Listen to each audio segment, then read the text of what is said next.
ഇന്ന് ഞാൻ തയ്യാറാക്കുന്ന കുറേയധികം പച്ചക്കറി ഇട്ടിട്ടുള്ളൊരു റെസിപ്പിയാണ്. ഇത് വളരെ വേഗം തയ്യാറാക്കാം. കുട്ടികൾക്കും മുതിർന്നവർക്കെല്ലാം കൊടുക്കാം. ധാരാളം പച്ചക്കറി ഇതിലുണ്ട്. Welcome back to my channel.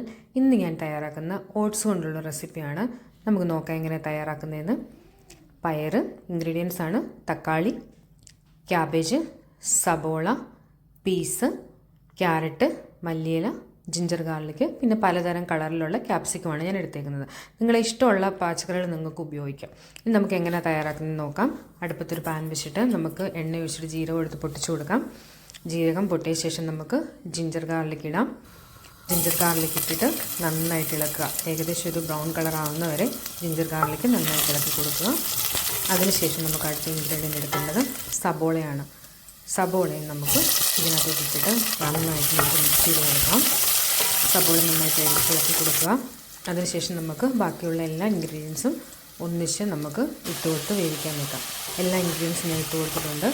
ഇനി നന്നായിട്ട് ഇതൊന്ന് ഇളക്കുക. ഇളക്കി യോജിപ്പിച്ച് നന്നായിട്ട് ഇളക്കുക.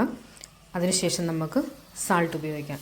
എത്രയാണോ സാൾട്ട് അതിനാവശ്യമുള്ള സാൾട്ട് നമുക്ക് ഇട്ട് കൊടുക്കാം. ഇളക്കി കൊടുക്കുക. അതിനുശേഷം നമുക്ക് ഇത് അടപ്പ് വെച്ചിട്ട് നമുക്ക് വേവിക്കാൻ വെക്കാം. അപ്പോൾ അതിലെ വെള്ളമെല്ലാം ഇറങ്ങി ഇരുന്ന് തന്നെ അത് വെള്ളം ഒഴിക്കേണ്ട ആവശ്യമില്ല. ഇപ്പം നന്നായിട്ട് ഇരുന്ന് വെന്തോളും. ഏകദേശം വെന്തിട്ടുണ്ട്. ഞാനൊരു 4 മിനിറ്റോളം ഞാൻ വെച്ച് വേവിച്ചിട്ടുണ്ട്. നന്നായിട്ട് ഇളക്കി കൊടുക്കാം. അതിനുശേഷം നമുക്ക് അടുത്ത ഇൻഗ്രീഡിയൻസ് ഇടുന്നത് എന്നാന്ന് നോക്കാം. ഞാൻ കുറച്ച് മഞ്ഞൾപ്പൊടി ഇടുന്നുണ്ട്. നിങ്ങൾക്ക് ഇഷ്ടമാണ് മഞ്ഞൾപ്പൊടി ഇടാം. മഞ്ഞൾപ്പൊടി ഇട്ടിട്ട് നന്നായിട്ട് ഇളക്കി കൊടുക്കുക. അതിനുശേഷം നമുക്ക് അടുത്ത ഇൻഗ്രീഡിയൻസ് ഇടാം. ഞാൻ ഉപയോഗിക്കുന്ന ചില്ലി ഫ്ലേക്സ് ആണ്.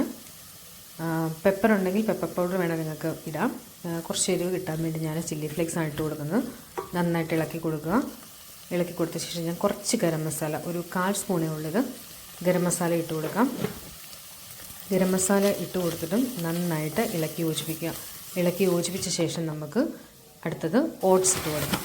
ഓട്സ് ഞാൻ കുറച്ച് ഇട്ട് കൊടുക്കുകയാണ്. ഇത് സ്റ്റീൽ കട്ട്സ് ഓട്സ് ആണ്. അത് കാരണം കൊണ്ട് കുറച്ച് വേവ് ഉണ്ടാവും. മറ്റേ ഓട്സ് ആണെന്നുണ്ടെങ്കിൽ നിങ്ങൾ അടച്ചു വെച്ച് വേവിക്കാൻ നിൽക്കേണ്ട. ഇത് കുറച്ച് വേവുള്ളതുകൊണ്ട് ഞാൻ കുറച്ച് വെള്ളം കൂടി ഒഴിച്ചിട്ട് ഞാൻ അടച്ചു വെച്ച് വേവിക്കാൻ പോവുകയാണ്. ഇതൊരു കഞ്ഞി പോലെയാണ് നമ്മൾ കഴിക്കുന്നത്. അത് കാരണം കൊണ്ട് കുറച്ച് വെള്ളം ഞാൻ ഒഴിക്കുവാണ്. സാധാരണ ഓട്സ് കൊണ്ട് ഉപ്പുമാവും എല്ലാം തയ്യാറാക്കാറുണ്ട്. ഞാൻ അടച്ചു വെച്ച് വേവിച്ചു. 2 മിനിറ്റോളം ഞാൻ വേവിച്ചു. അപ്പോൾ ഇത് എല്ലാം തയ്യാറായി. ഇൻഗ്രീഡിയൻസ് എല്ലാം നന്നായിട്ട് യോജിച്ചിട്ടുണ്ട്. ഈ സമയത്ത് നമുക്ക് ഉപ്പുണ്ടോ എന്ന് നോക്കാം. ഉപ്പില്ലെങ്കിൽ നമുക്ക് കുറച്ച് ഉപ്പിട്ട് കൊടുക്കാം. ലാസ്റ്റായിട്ട് ഞാൻ മല്ലിയില വിതറുവാണ്.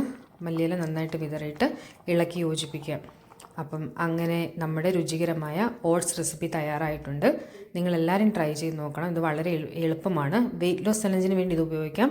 വെയിറ്റ് കുറയ്ക്കേണ്ട ആൾക്കാർക്ക് ഇത് വേണമെങ്കിൽ കഴിച്ചിട്ട് വെയിറ്റ് കുറയ്ക്കാൻ പറ്റും. ഇത് രാവിലെയോ ബ്രേക്ക്ഫാസ്റ്റായിട്ടോ ലഞ്ചായിട്ടോ ഇത് കഴിക്കാൻ പറ്റും. Thank you for watching. കാണാം ഇനി അടുത്ത വീഡിയോയിൽ. ബൈ.